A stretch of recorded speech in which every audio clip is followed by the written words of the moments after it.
आइए आप सबों का मैं स्वागत करता हूं भाग 14 में। और हमने लगातार इस लॉकडाउन में भाग 1 से लेकर के भाग 13 तक हमने कंप्लीट कर चुका है। और जैसे कि मैंने पहले वीडियो में आप सभी को बताया हुआ था कि हम 7 वचन बात करेंगे नेट सर्फ का, यानी कि नेट सर्फ में जो 7 अक्षर है उनके बारे में हम बात करेंगे और उन सभी के बारे में हमने आप लोगों के बीच में बात किया।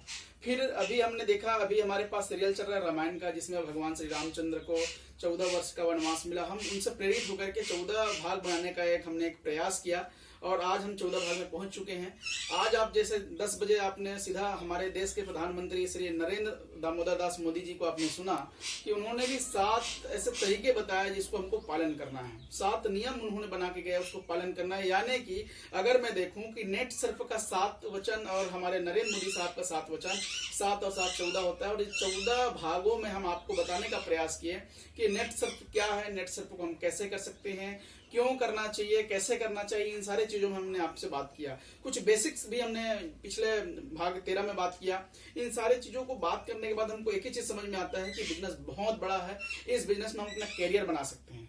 आज अगर हम देखते हैं इस लॉकडाउन की वजह से बहुत सारे लोगों की नौकरी दांव पे लगा हुआ है, क्योंकि पहले हमारे 1 दिन का लॉकडाउन हुआ, फिर 21 दिन का लॉकडाउन हुआ, फिर अभी हमारा जो 19 दिन का लॉकडाउन फिर से शुरुआत हो चुका है कल से। यानी कि 3 मई तक हमको कभी एक साथ नहीं बैठना है, एक साथ हम बैठ करके कोई भी काम नहीं कर सकते। यानी कि जितने भी फैक्ट्रियाज हैं, जितने भी बड़े बड़े कंपनियां हैं, वो सारे के सारे ठप पड़े हुए हैं। तो वहां पे जो लोग कर्मचारी जो थे, काम करने वाले लोग थे, उन सभी का नौकरी भी दांव पे लगा हुआ है। लेकिन एक ही ऐसा प्लेटफॉर्म है, एक ही ऐसा माध्यम है डायरेक्ट सेलिंग, जो काम बंद नहीं हुआ है। सभी लोग ऑनलाइन के माध्यम से, जूम वीडियो के माध्यम से, कॉन्फ्रेंसिंग कॉल करके लोगों को इकट्ठा करके रखा हुआ है, लोगों को जागरूक करने का प्रयास कर रहा है। किस तरीके से लॉकडाउन खत्म हो तो हम अपने बिजनेस को बड़ा कर सकते हैं। तो हमारा काम यहाँ पे चल रहा है साथियों। आज नरेंद्र मोदी जी भी लोगों को यही जानकारी देने का प्रयास कर रहा है कि अगर लोगों को बड़ा रोजगार चाहिए, अगर लोगों को सपना पूरा करना है, तो उनको टीम वर्क के साथ काम करना होगा, डायरेक्ट सेलिंग में उनको काम करना होगा। बहुत बड़े बड़े कंपनियां जो है वो डायरेक्ट सेलिंग को यहाँ पे लेके आने वाले हैं, ताकि हम अपने सामानों को डायरेक्ट सेलिंग के माध्यम से बेच सकें। मैं आपको बताना चाहूंगा नेट सर्फ के बारे में, जो पिछले 20 सालों से लगातार काम करके बड़े बड़े ऊंचाइयों को हासिल कर चुका है। ऐसे बहुत सारे लोग हैं जिनको विदेश यात्रा करवा चुका है। ऐसे बहुत सारे लोग हैं जो पर्स में थे, आज उनको अर्श में पहुंचा चुके हैं। जैसे हमारी छत्तीसगढ़ में संतोष जंघेल जी है, जो एक नॉर्मल व्यक्ति थे, कम पढ़ा लिखा व्यक्ति, आज इस सिस्टम में करोड़पति बन चुके हैं। 1.5 करोड़ रुपए से ज्यादा इनकम ये 7 से 8 साल में ले चुका है। ऐसा प्लेटफॉर्म हम सभी के पास में है। हम भी इस बिजनेस में बहुत बड़ा इनकम ले सकते हैं, लेकिन कुछ चीजों को हमको पालन करना बहुत जरूरी है। वो ऐसा क्या चीज है जिसका हम पालन करें। कई बार क्या होता है साथियों, जब हम बिजनेस की शुरुआत करते हैं तो हम अपने सीनियर को 1 to 1 के बुलाते हैं। 1 to 1 यानी कि हम एक व्यक्ति को प्लान दिखाने के लिए अपने सीनियर को लेके जाते हैं। तो जब सीनियर को लेके जाते हैं, छोटी छोटी बातों को हमको यहाँ पे समझना बहुत जरूरी है। जब तक हम इन चीजों को नहीं समझेंगे, बड़ा बिजनेस नहीं कर पाएंगे। हमारा जो सीनियर होता है अथक प्रयासों से, अपने मेहनत से कुछ ऊंचाइयों को हासिल किया होता है। तो जब हम किसी व्यक्ति के पास जब हम उनको मिलवाने लेके जाते हैं, तो हमको उनका बखान नहीं करना है, हमको अपने सीनियर का बखान करना है कि ये सीनियर हमारे हैं। जैसे हमारे पास हमारे जो एक्टिव इफेक्टिव ग्रोइंग अपलाइन है मिस्टर कामता साहू जी, अगर मैं कामता साहू जी का प्रमोट अगर आपके पास करूं तो मैं यही बोल सकता हूं कि हमारे कामता साहू जी आज से कुछ समय पहले इस बिजनेस से शुरुआत किया, किसान परिवार से हैं, 12वीं क्लास तक पढ़े हुए हैं। सपना बहुत बड़ा होने की वजह से डायरेक्ट सेलिंग को चुना और आज बहुत कम समय में बहुत बड़ी ऊंचाइयों को हासिल कर चुका है। बहुत बड़ा इनके पास में आज अचीवमेंट है। जो व्यक्ति आज से कुछ समय पहले साइकिल से शुरुआत किया था, मोटरसाइकिल खरीदा, आज इनके पास में कार है, कार मेंटेन करके आज अपने आप को प्रूव किया है। और वो जानकारी मुझे कुछ समय पहले दिया, मुझे काफी अच्छा लगा। उस जानकारी को मैंने लिया और मैं चाहता हूं कि वो जानकारी आप तक पहुंचे, ताकि आपके साथ हम मिल करके इस बिजनेस को आगे पहुंचाएं। ऐसा बोल करके आप प्रमोट करेंगे तो बिल्कुल वो व्यक्ति आपके सीनियर की बात सुनेगा और आपके साथ साइन अप करेगा।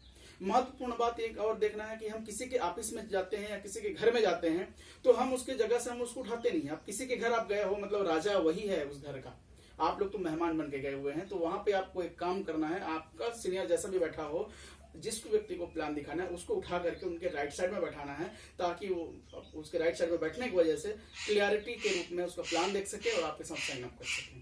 तो हमको एक ही चीज हमको ध्यान में रखना है कि आपका जो लिस्ट का जो बंदा है, जो प्रोस्पेक्ट है, वो प्रोस्पेक्ट कितना भी बड़ा पावरफुल बंदा क्यों ना हो, आपको उसकी तारीफ नहीं करना है आपके अपलाइन के सामने, उनके सामने आपके अपलाइन की तारीफ करना है, ताकि आपके अपलाइन की बात वो सुन सके।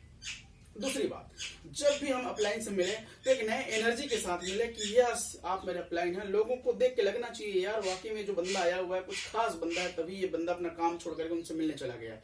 कई बार हम देखते हैं कि सीनियर आके खड़ा हो जाता है, लेकिन हमारे जो लाइफ लाइन होते हैं उनका बिल्कुल भी कहना चाहिए कि वो देखता भी नहीं है कि मेरा सीनियर आया हुआ है। और उस टाइम पे आप प्रमोट करेंगे मेरा सीनियर है, तो कोई आपके सीनियर की बात सुनने वाला नहीं है। तो सीनियर का आपको सीनियर का इज्जत करना पड़ेगा। जब तक आप सीनियर का इज्जत नहीं करेंगे, जब तक आप उसको सम्मान नहीं देंगे, तब तक भी आपका बिजनेस बड़ा नहीं हो सकता है। आपका सीनियर छोटा हो सकता है आपसे उम्र में, आपसे पैसे में भी कम हो सकता है, आपके अनुभव से भी कम हो सकता है, लेकिन सीनियर तो सीनियर है, उसका इज्जत करना बहुत जरूरी है। जब तक हम सीनियर का इज्जत नहीं करेंगे, बिजनेस बड़ा हम नहीं कर सकते। तो दूसरी बात में हमने यही समझा कि अपलाइन का इज्जत करना भी हमको बहुत जरूरी है। तीसरा बात यह, जब भी बड़े फंक्शंस होते हैं, मीटिंग सेमिनार्स होते हैं, हमारे कंपनी के माध्यम से पूरा सिस्टम फ्री किया हुआ है, चाहे वो छोटा मीटिंग हो या बड़ा मीटिंग हो, बड़े अच्छे होटल में होते हैं। तो उस मीटिंग में हमको लोगों को प्रमोट करना है, यही बोल के कि यहाँ पे कैसे व्यक्ति आने वाले हैं जिन्होंने बहुत कम समय में अपने आप को प्रूव किया है, जिनके पास बिल्कुल समय नहीं हुआ करता था। इतना पैक शेड्यूल के बाद उन्होंने डायरेक्ट सेलिंग को समझा और बहुत कम समय में बहुत बड़ा अचीवमेंट आज लिया हुआ है। वो व्यक्ति आज हमारे बीच में आ रहा है। उस व्यक्ति को बुलाने के लिए हमारे छत्तीसगढ़ के टॉप अचीवर 6 महीने से लाइन लगा के रखा हुआ था कि आप आएंगे आप आएंगे आप आएंगे, और 6 महीने के बाद वो शख्स आज हमारे बीच में पहुंचा हुआ है। मैं नहीं बोलता कि आप हमारे साथ बिजनेस करिए, लेकिन 6 महीने लगातार मेहनत करने के बाद वो व्यक्ति हमारे बीच में आ रहा है। तो उनको कम से कम सुनिए, उनके कुछ एक्सपीरियंस को आप समझिए। हो सकता है उसके एक्सपीरियंस से आप जो वर्तमान में काम कर रहे हैं उसमें आपको बड़ा फायदा हो जाए। आप अगर टीचर हैं तो आपके टीचर सेट में कुछ नया चीज आप ऐड कर सकते हैं। अगर आप बिजनेस करते होंगे, बिजनेस में कुछ इंप्लीमेंट कर सकते हैं, कुछ आप जो भी आप काम करते हैं उसमें आप इंप्लीमेंट कर सकते हैं। ऐसे लीडर हमारे पास में आ रहा है, तो इस तरीके से आप लोगों को प्रमोट करके वहां पर बुला सकते हैं। तो छोटे छोटे चीजों को हमको समझना होगा और काम को आगे बढ़ाना होगा साथियों। बहुत बहुत धन्यवाद।